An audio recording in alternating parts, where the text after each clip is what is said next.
ఒకానొక నాడు ఇంద్రుడు ఒక అరణ్య ప్రాంతమునందు తిరుగుతున్నాడు. ఎందుకు తిరుగుతున్నాడు అంటే ఆయన సురాపానము చేసి రంభతో కలిసి విహరిస్తున్నాడు. విహరిస్తున్నటువంటి సమయంలో అటుగా దుర్వాసో మహర్షి వస్తున్నారు. ఆ వస్తున్నటువంటి వారిని చూసి ఆయన మహాబ్రహ్మజ్ఞాని శంకరాంశ సంభూతుడు. ఆయనకి నమస్కారం చేశాడు. ఆయన చుట్టూ ఉన్నటువంటి పరివారం కూడా దేవేంద్రుడిని కుశలం అడిగి ఆయన్ని ఆశీర్వచనం చేశారు. ఎంతో సంతోషంగా దుర్వాసో మహర్షి ఆయన చేతిలో ఒక పారిజాత పుష్పం ఉంది. ఆ పారిజాత పుష్పం ఈయన కృష్ణ భగవానుడి దగ్గరికి వెళ్ళినప్పుడు కృష్ణుడు ఇచ్చాడు. మహానుభావ, ఈ పారిజాత పుష్పాన్ని స్వీకరించండి అని. ఆయన ఏం చేశాడంటే ఆ పువ్వు తీసుకుని మదోన్మత్తుడై ఉన్న కారణం చేత ఆ పువ్వు తీసి ఐరావతం మీదకి విసిరాడు. ఐరావతం మీద వేస్తే ఆ ఐరావతం విశేషమైనటువంటి తేజస్సుని సంతరించుకుంది.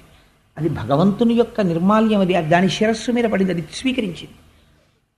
అది తేజస్సు పొంది ఇంద్రుణ్ణి మోయడం మానేసి అరణ్యంలోకి వెళ్ళిపోయింది. మానేస్తే దుర్వాసో మహర్షి చూసి అన్నారు, నీకు ముకుంద పాదార విందముల నుండి వచ్చినటువంటి పారిజాత పుష్పాన్ని తిరస్కరించావు కనుక, ఐరావతం మీదకి విసిరావు కనుక ఉత్తర క్షణము నీవు ఐశ్వర్య భ్రష్టుడవగదువుగాక. నీకు ఐశ్వర్యం పోతుంది. స్వర్గలక్ష్మి ఇప్పుడే బయలుదేరి తన స్వస్థానమైనటువంటి వైకుంఠంలో ఉన్న మహాలక్ష్మిలో ఐక్యమైపోతుంది. ఇహ స్వర్గమునందు ఐశ్వర్యం ఉండదు నీకన్నారు. ఈ మాట అనగానే శత్రువులు వచ్చేస్తారండి. ఒక కారణం ఉండాలి కదా పోవడానికి ఐశ్వర్యం. రాక్షసులందరూ వచ్చేశారు, చుట్టుముట్టేశారు, పడగొట్టేశారు. పోయింది ఐశ్వర్యం. ఐశ్వర్యాలన్నీ తొలగిపోయినటువంటి వారై దేవతలు తేజస్సు కూలిపోయిన వారై అరణ్యములు పట్టి తిరుగుతూ ఒకనాడు చతుర్ముఖ బ్రహ్మగారి దగ్గరికి వెళ్ళి ప్రార్థన చేసి, అయ్యా నేను ఇలా ప్రవర్తించానని దుర్వాసుడి కాళ్ళ మీద పడి ఏడ్చాడు. చతుర్ముఖ బ్రహ్మగారి కాళ్ళ మీద పడి ఏడ్చాడు. నా ఐశ్వర్యం తొలగిపోయింది, మళ్ళీ ఎలా వస్తుంది నాకు ఐశ్వర్యం అని. ఓయ్ ఇంద్ర, నేను కానీ దుర్వాసుడు కానీ సమస్త దేవతలు కానీ ఎప్పుడు సంతోషిస్తారో తెలుసా? శ్రీమన్నారాయణుడికి తిరిగి నమస్కరించినప్పుడే సంతోషిస్తాం. మాకు నమస్కరించి శ్రీమన్నారాయణ అనుగ్రహాన్ని పొందడం కాదు, శ్రీమన్నారాయణునికి నమస్కరిస్తే మేమందరం నీకు వాప్తులవుతాం. ఇంద్రుడు లోపల వెంటనే, అవును నిజమే, నా స్వామి పాదాలే పట్టుకుంటాను. ఆయన చేత్తో వచ్చిన పువ్వే కదా విసిరిశాను, పొరపాటు అదే కదా జరిగింది. స్వామి నాది తప్పే, మన్నించు. ఒక్క మాట ఇలా అనుకుని మనసులో నమస్కారం చేశాడంతే. ఇలా అనేటప్పటికీ ఏమైంది? అది విచిత్రం. ఎక్కడో వెళ్ళి కూర్చుని జీవితాంతం తపస్సు చేసినటువంటి వాళ్ళకి దొరకని దర్శనం పశ్చాత్తాపం కలగ్గానే ప్రత్యక్షం అయిపోయాడు. ఎలా ప్రత్యక్షం అయ్యాడు? అసలు చూడలేకపోయారు. చూడలేక కళ్ళు మూసేసుకున్నారు. ఎదురుగుండా ఉన్నదేదో అర్థం చేసుకోలేకపోయారు. ఇప్పుడు చూడడానికి కూడా ఈశ్వరానుగ్రహమే ప్రసరించింది. ఇది గమ్మత్తు. ఆయన్ని చూడడానికి ఉపకరణం ఏమిటో తెలుసా అండి? ఆయన అనుగ్రహమే. ఆయన అనుగ్రహంతోనే ఆయన్ని చూడాలి, లేకపోతే చూడడం కూడా కుదరదు. ఇప్పుడు ఆయన అనుగ్రహంతో ఆయన అంతటా వ్యాపించినవాడు ఈ కంటితో చూడడానికి వీలుగా వచ్చి నిలబడ్డాడు. నిలబడితే ఈశ్వరానుగ్రహంతోనే చూశారు. అనుగ్రహం కాదు, ఏకంగా ప్రత్యక్షం అయిపోయాడు ఆయన. ఇప్పుడు ఆయన కనబడ్డాడు, మళ్ళీ ఆయన అనుగ్రహంతోనే కనబడ్డాడు ఆయన, లేకపోతే చూడలేవు ఈ కళ్ళు అని నమస్కరించి వీళ్ళందరూ ప్రార్థన చేస్తే వీళ్ళందరి పనుపున పెద్ద ఆయన ఉన్నాడు చతుర్ముఖ బ్రహ్మగారు, ఆయనే ప్రార్థన చేస్తున్నాడు. ఇప్పుడు శ్రీ మహావిష్ణువు ఒక గొప్ప మాట చెప్తున్నారు. క్షీరసాగరంలోకి మీరు అనేకమైనటువంటి ఓషధులను తీసుకురండి, గడ్డి తీసుకురండి, ఇవన్నీ తీసుకెళ్ళి పువ్వులు తీసుకురండి, ఇవన్నీ పట్టుకెళ్ళి పాల సముద్రంలో వెయ్యండి. మీరు ఎలా భావన చెయ్యాలో తెలుసా? క్షీరసాగర మథనం చేసేటప్పుడు పాల సముద్రాన్ని పాలకుండగా భావించండి. కుండలో ఉన్న పాలు, ఈ బయట పృథివీ ఉంది కదా, అందులో కదా పాల సముద్రం ఉంది, అందుకని ఒక పాలకుండ. ఇప్పుడు ఆ పాలు చిలికేటప్పుడు పెరుగు చిలుకుతారు సాధారణంగా. ఈయనేమంటున్నారు? పాలు చిలకమంటున్నారు. ఈ మాటలు జ్ఞాపకం పెట్టుకోండి బాగానే. ఈ పాలు చిలికేటప్పుడు అందులో ఔషధీ పత్రములను వెయ్యండి, తృణములు గడ్డి వెయ్యండి, ఇవన్నీ వెయ్యండి. వేసి అప్పుడు మీరు మందర పర్వతాన్ని తీసుకొచ్చి ఆ పాల సముద్రంలోకి మెల్లగా దించండి కవ్వం కింద. తిప్పడం కోసమని నా అనుగ్రహంతో ఆ మందరగిరి నిలబడుతుంది. అలాగా నిలబడినప్పుడు దానికి వాసుకుని త్రాడిగా చుట్టండి. దేవతలు దానవులు అటు ఇటు పట్టుకోండి. కానీ మీకు ఇప్పుడు ఐశ్వర్యం పోయింది కాబట్టి దానవులు మీ మాట వినరు. దానవుల్ని మట్టు పెట్టడానికి మీరు కొంత ఓర్పు వహించి స్నేహం చెయ్యండి. కాబట్టి ఇప్పుడు దానవులు పాడవుతారు, కానీ వాళ్ళని క్షీరసాగర మదనానికి తీసుకురండి. అప్పుడు మీరు ఈ వాసుకుని చుట్టండి, చుట్టి తిప్పండి, అందులోంచి అమృతోత్పాదనం అవుతుంది, అమృతం పుడుతుంది. పుట్టే ముందు హాలాహలం వస్తుంది. మొదట మీరు కోరుకున్న వస్తువులు వస్తాయి అనుకోకండి, విషం వస్తుంది, అగ్నిహోత్రం వస్తుంది, భయపడకండి, పూనికతో మళ్ళీ చిలకండి. ఇంకొక విషయం, చాలా గొప్ప గొప్ప వస్తువులు పుడతాయి, మనసు పారేసుకోకండి, నిగ్రహించుకోండి. నేను ఇస్తే పుచ్చుకోండి, లేకపోతే ఊరుకోండి. ఎవడికి ఏది ఇవ్వాలో నాకు తెలుసు, అది వాడికి ఇస్తాను. పుచ్చుకుని పాడైపోయే వాళ్ళు కొందరు ఉంటారు, ఏవి పడితే అవి ఎవరు పడితే వాళ్ళు పుచ్చుకోకూడదు. కాబట్టి ఆయన ఎంత గొప్పగా మాట్లాడతారో చూడండి శ్రీమన్నారాయణుడు మాట్లాడితే. అందుకని దైత్యులు పాడవుతారు, మీరు సుఖపడతారు. కొన్ని వస్తువులు వస్తాయి, కనబడ్డ వల్ల నాకు నాకు నాకు అనకండి. ఏమి ఇవ్వాలో నేను అంటాను, తీసుకోండి అంటాను, ఊరుకోండి. అంతేగాని అదేంటండి వచ్చింది కదా వాళ్ళకి ఇచ్చేస్తున్నారు ఏంటండి వీళ్ళకి ఇచ్చేస్తున్నారండి అనకండి. ఎవడికి ఏమి ఇవ్వాలో నేను చెప్తాను అన్నారు. అంటే వీళ్ళందరూ అన్నారు అలాగే అన్నారు. ఇప్పుడు వీళ్ళకి బుద్ధి వచ్చింది, ఇది విశ్వాసము. కాబట్టి ఏమవుతోంది, తౌగాలు పట్టుకుని వెళ్ళి ఇప్పుడు ఆ మందర పర్వతం యొక్క పాదముల యందు తవ్వుతున్నారు. తవ్వుతుంటే పెద్ద గొయ్యి పడింది. గొయ్యి పడిన తర్వాత ఇప్పుడు ఏం చేయాలి, మందర పర్వతాన్ని తీసుకెళ్లి సముద్రంలో దింపాలి. అందుకని దానికి కొన్ని తాళ్ళు వేశారు, దాన్ని ఊపుతున్నారు. కాబట్టి ఏం చేస్తున్నారట వీళ్ళందరూ, పదవులు మర్చిపోయి అరుస్తున్నారట. జరుపు జరుపు, తోసేయ్, జాగ్రత్త, పడిపోతుంది, పట్టుకో అని అరుస్తున్నారట. లైవ్ టెలికాస్ట్ ఇచ్చారండి పోతన గారు అని. జాగ్రత్తగా మందర పర్వతాన్ని అటు ఇటు ఊపారట. ముందరి కదలాలి కదా, అది కదిలింది. కదిలిన తర్వాత ఒరే జాగ్రత్త, ఎత్తుకోండి ఎత్తుకోండి అన్నారు. అన్ని వేపుల నుంచి దాన్ని ఎత్తుకున్నారు. పట్టుకోండి, పడిపోతుంది, ఓ పక్క పడిపోతుంది అన్నారు. మనం చేసే పనే వాళ్ళు చేశారు. పొడుగు వాళ్ళు ఓ పక్కన చేరిపోయారు, గభాలను కొంచెం పైకెత్తేశారు, ఇటువైపు వాళ్ళు పట్టుకోలేపారు, అది మీదడిపోయారు. మీదడిపోయేటప్పటికీ దీని తాత్విక అవగాహన వింటే ఆశ్చర్యపోతారండి. ఇది మీద పడిపోతే కొంతమంది చచ్చిపోయారు, కొంతమంది పారిపోయారు. అప్పుడు వీళ్ళందరూ పక్కన నిలబడి అన్నారు పడిపోయాక, ఊరే మనకు ఆయన మందర పర్వతాన్ని తీసుకెళ్లి పాల సముద్రంలో పెట్టమన్నాడు, ఆయన చెప్తే మనం వెంటనే మందర పర్వతాన్ని ఎత్తేసాం. కానీ అయ్యా అలా వెళ్ళేటప్పుడు పడిపోయి మీదడిపోతుందేమో, చచ్చిపోతామేమో, మీరు ఓసారి రెండుని మనం అడగలేదు ఏమిట్రా, ఓసారి అడిగితే ఆయనే వచ్చి అసలు దీన్ని ఎలా తీసుకెళ్లాలో చెప్పును కదా, ఇది చెప్పినవాడు రాడా, వస్తాడరా, మనమే పిలవలేదు అన్నారు. చూడండి ఎంత వాళ్ళకి అప్పుడు కూడా నమ్మకమో చూడండి. ఆయన వస్తే ఎంత బాగుండో, మనం చచ్చిపోయాం కదరా కొంతమంది నిష్కారణంగా అన్నారు.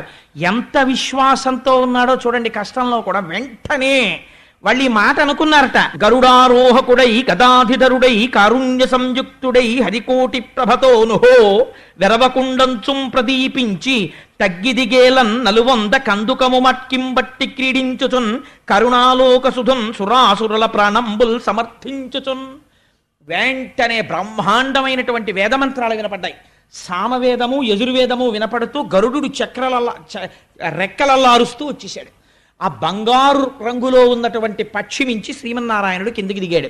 అందరికీ పడిపోయారా, ఎందుకురా అలా పడిపోయారు, నేను తీసుకెళ్లి పాలసముద్రానికి ఒడ్డును పెట్టేస్తాను, మీ అందరూ అక్కడికి వచ్చేసేయండి చిలుకుదురు కానీ అని గరుత్మంతుడిని ఎక్కేసి బంతి ఆడుకున్నట్టుగా మేరు పర్వతాన్ని ఆ మందర పర్వతాన్ని ఇట్టించి ఈ చేతిలోకి, ఈ చేతిలోంచి ఈ చేతిలోకి వేసుకుంటూ ఇలా ఇలా ఆడుకుంటూ వెళ్ళిపోతున్నాడు.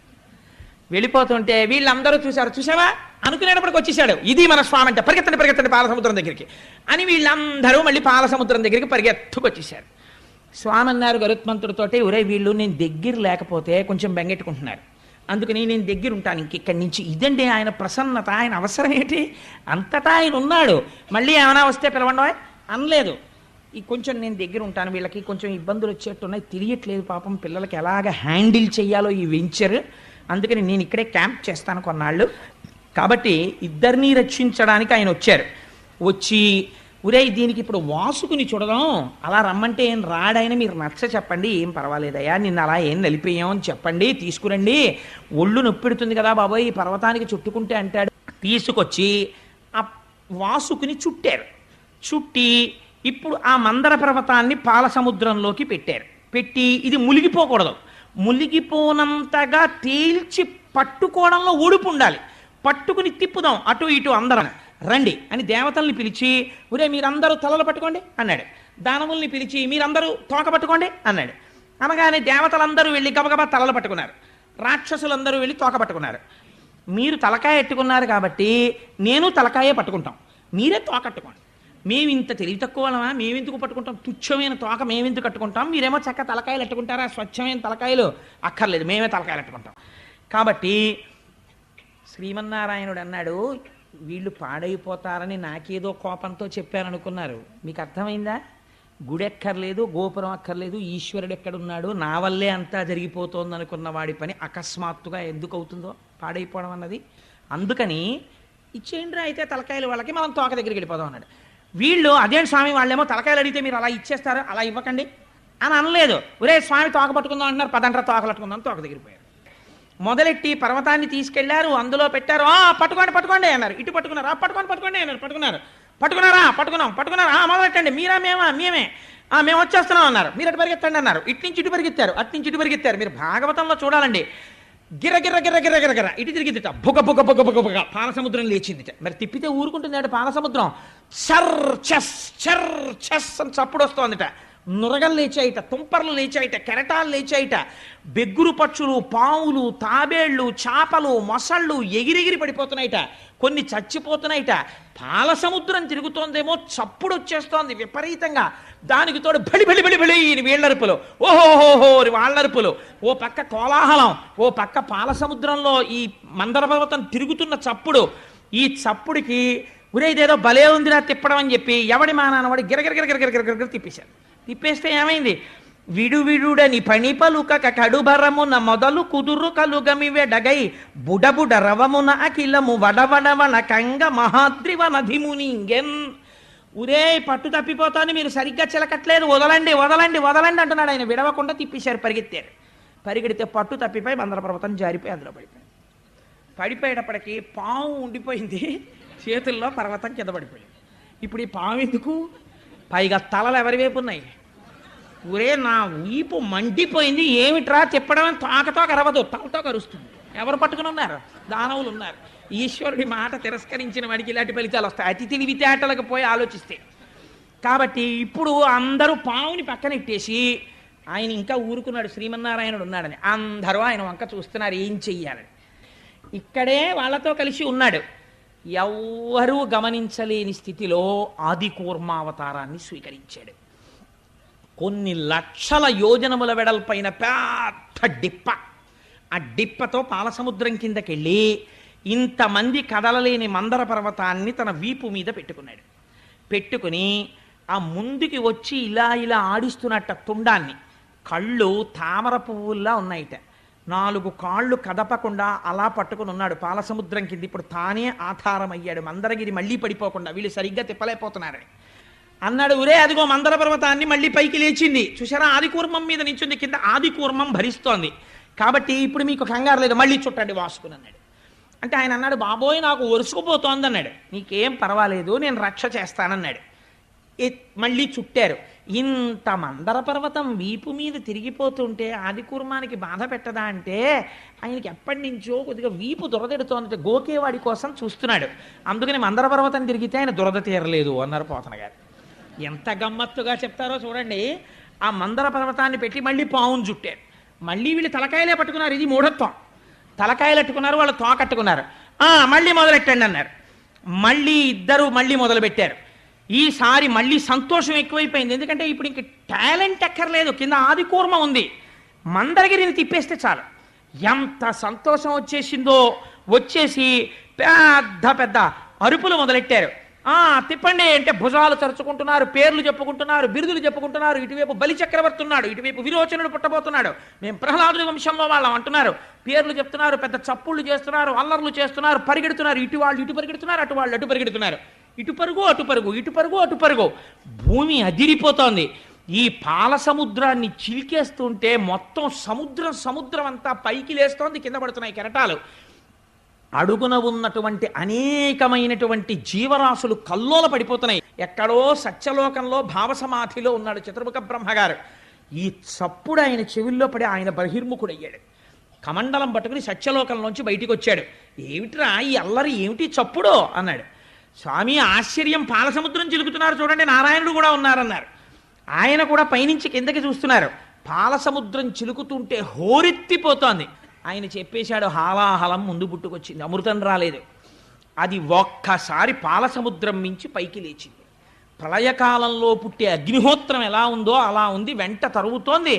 ఈ దేవతలు రాక్షసులు వాసుకుని వదిలిపెట్టేశారు. చతుర్ముఖ బ్రహ్మగారు సత్యలోకంలో ఉన్నవాడు, ఆయన కూడా పరుగు మొదలెట్టాడు. ఆయన శ్రీమన్నారాయణుడు రక్షించడం కోసం వాళ్ళతోనే ఉన్నాడండి పరమాత్మ. అందరూ కలిసి పరిగెత్తారు. ఎక్కడికి పరిగెత్తాలి? ఇప్పుడు ఎవరు రక్షిస్తాడు?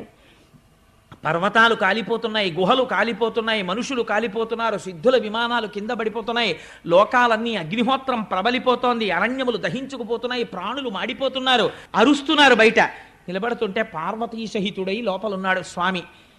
విన్నాడు, అయ్యో ఏదో ఆపదొచ్చినట్లుంది పార్వతి అని గబగబ గబగబా బయటకు వచ్చేసాడు స్వామి. ఆయన ఎవరికి చెప్పాడో తెలుసా అండి? వీళ్ళందరూ వచ్చి ఆయన అడిగితే పార్వతీదేవి దగ్గరికి వెళ్ళాడు. వెడితే అమ్మవారు చిరునవ్వులు చిందిస్తూ తాంబూలం వేసుకుని కూర్చుంటుంది. రక్షింతు ప్రాణికోట్లను భక్షింతును హాలాహలము మధుర పలరసము క్రియన్ వీక్షింపుము నేవు నేడు అని, నేను ఇప్పుడు ఒక చిన్న ద్రాక్ష పండు తినేసినట్టు తినేస్తాను పార్వతి ఈ హాలాహలాన్ని. దానివల్ల నాకేమైనా ఇబ్బంది వస్తుంది అనుకుంటున్నావేమో? ఏం భయం లేదు, నువ్వు అలా చూస్తుండు. ఎలా తింటానో తెలిసా? తినేటప్పుడు పండు నోట్లో పడేసుకున్నట్టు పడేసుకుంటాను. అందుకని నాకు ఇప్పుడు కొత్త బిరుదునామం వస్తుంది. నువ్వేం చేస్తావో తెలుసా? హాయిగా అలా కూర్చుని వీక్షింపుము నీవు నేడు వికచాబ్జముఖి, ఇంత మాత్రం బెంగెట్టుకోక మా ఆయనకి ఏమవుతుందోనని అని చక్కగా సంతోషంగా అలా చూడు, నేను ఎలా తినేస్తానో చూద్దుగలిగి అన్నాడు. అంటే ఆవిడంది, సరే మీకు ఎలా ఇష్టమైతే అలా చేయండి. అమ్మవారికి కోరిక ఉండేదట, మా ఆయన కూడా చక్కగా ఏమైనా నీల పతకం ఉన్న గొలుసోటి వేసుకుంటే ఎప్పుడైనా అలా ఉత్తరీయం వేసి కూర్చుంటే, ఆ తెల్లటి గుండెల మీద నీలం పతకంతో గొలుసు వేసి కూర్చుంటే ఎంత బాగుంటాడో అనుకునేదిటే. ఎప్పుడైనా వెళ్ళి ఏమండి ఈ పండక్కి అయినప్పటికీ అక్కర్లేదు, ఈ పావులు చాలు. కానీ ఇవాళ కంఠంలో నీలంగా ఉండిపోయిందిట ఆ విషయం. ఉండిపోతే పార్వతీదేవి అనుకుందిట, అబ్బాయి ఇన్నాళ్ళకి నీలమణి పెట్టుకుంటే కంఠం నీలంగా కాంతి పడి ఎలా ఉంటుందో మా ఆయన అలా ఉన్నాడని పొంగిపోయిందిట. లోకం పొంగిపోయిందిట. కడుపులోకి తీసుకోలేదు, బయటికి వదలలేదు, కంఠంలో పెట్టుకున్నాడని లోకం పొంగిపోయిందిట. అప్పటి నుంచి ఆయనకు పేరు వచ్చింది, నీలలోహితుడు నీలగ్రీవుడు అని. ఆయనకి నీలకంఠుడు అని పేరు. నీలకంఠ అని పిలిస్తే చాలట, ఓహో ఎవడో నేను చేసినటువంటి లీల స్మరించి పిలుస్తున్నాడని పొంగిపోతాట. ఆనాడు స్వామి హలాహలాన్ని పుచ్చేసుకున్నారు. దేవతలందరూ సంతోషించారు, మళ్ళీ బయలుదేరారు. ఆనందంతో మళ్ళీ పాలసముద్రం దగ్గరికి వెళ్ళిపోయారు. అమ్మయ్యా, మొత్తానికి హాలాహల భక్షణం అయిపోయింది. ఈ పుణ్యమాని పార్వతీ పరమేశ్వరులు ఇద్దరిని చూసేశాం. అందుకని అందరూ బయలుదేరి ఇప్పుడు మళ్ళీ వాసుకుని చుట్టి మళ్ళీ క్షీరసాగర మదనం మొదలుపెట్టారు. మొట్టమొదట అందులోంచి సురభి కామధేనువు పైకొచ్చింది.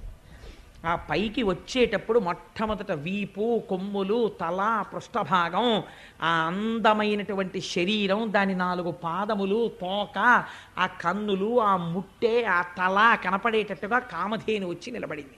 ఆ గోవుని చూసి స్వామి అన్నారు, దేవమునులు పుచ్చుకోండి, మీరు దీని పాలతో హవిస్సులు అర్పిస్తారు, దేవతలు సంతోషించి వర్షాలు కురుస్తాయి, అందరూ బాగుంటారు.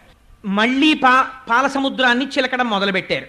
చిలకడం మొదలుపెట్టగానే అందులోంచి ఒక తెల్లటి గుర్రం ఒకటి బయటికి వచ్చింది. దాన్ని ఉచ్చైశ్రవము అంటారు. ఈ ఉచ్చైశ్రవాన్ని చూడగానే ఇంద్రుడికి కించిత్ మమకారం పుట్టింది. గుర్రం చాలా బాగుంది అనుకున్నాడు. ఈశ్వరుడు వద్దన్నాడు కాబట్టి ఇంద్రుడు అడగలేదు, ఉచ్చైశ్రవాన్ని పుచ్చుకోకూడదు. ఆ తరువాత మళ్ళీ చిలకడం మొదలుపెట్టారు. ఒక బ్రహ్మాండమైనటువంటి కల్పవృక్షం ఒకటి వచ్చింది పాలసముద్రంలోంచి. దానికి, ఆ కల్పవృక్షానికి పువ్వులు పూసున్నాయి. ఆ పువ్వులు ఎవరు పెట్టుకుంటారో వాళ్ళకి 5వ తనం తరగదు. దాని మించి వచ్చేటటువంటి గాలి ఎవరు పీలుస్తారో వాళ్ళ ఆరోగ్యం పాడవదు. అది ఎంత చిత్రంగా వస్తుందో మీరు చూద్దురు. కానీ ఆ కల్పవృక్షాన్ని దేవేంద్రుడికి ఇచ్చారు. ఆయన తీసుకున్నారు. పెద్ద పెద్ద కేశపాశాలు, అపారమైనటువంటి సౌందర్యమూర్తులు, అంతటి అందంతో అప్సరసలు పుట్టారు ఆ పాలసముద్రంలోంచి. ఆ అప్సరసలు దేవకాంతలై దేవనర్తకీమణులై ఉండిపోయారు. అలాగా సరే, వాళ్ళు అలా ఉన్నారు. ఉన్న తర్వాత పాలసముద్రాన్ని ఇంకా చిలకడం మొదలుపెట్టారు. ఇప్పుడు ఇంద్రుడి దరిద్రం తీరాలి. ఇంద్రుడి దరిద్రం కాదు, లక్ష్మీదేవి యొక్క ఆవిర్భావం జరగబోతోంది. అపాచటి కాంతితో తెల్లటి వస్త్రాలు కట్టుకుని పద్మాననే పద్మవూరు పద్మాక్షి పద్మ సంభవే అని ఆ పాలసముద్రంలోంచి నల్లని కన్నులతో, సొగసైన చూపులు, ఇలా మాతృవాత్సల్యంతో అందరి వంక చూస్తూ లక్ష్మీదేవి పాలసముద్రంలోంచి ఆవిర్భవించింది. అమ్మవారి చూపులు ఎంత దిశల వరకు పడ్డాయో అంతవరకు దరిద్రములన్నీ తొలగిపోయి అందరూ ఆనందమును పొందారు. లక్ష్మీదేవి జన్మించింది ఆనాడు పాలసముద్రం దగ్గర ఉత్సవం జరిగినట్టు జరుగుతోంది. నేను ఇక్కడ నమ్మి ఒక మాట చెప్తున్నాను, ఇవాళ ఈ ఘట్టాన్ని ఎవరు విన్నారో వాళ్ళకి కొన్ని కోట్ల జన్మలు తరమవలసిన దరిద్రం నశించిపోయింది. ఇది పరమ యథార్థం. అందుకని ఆ తల్లి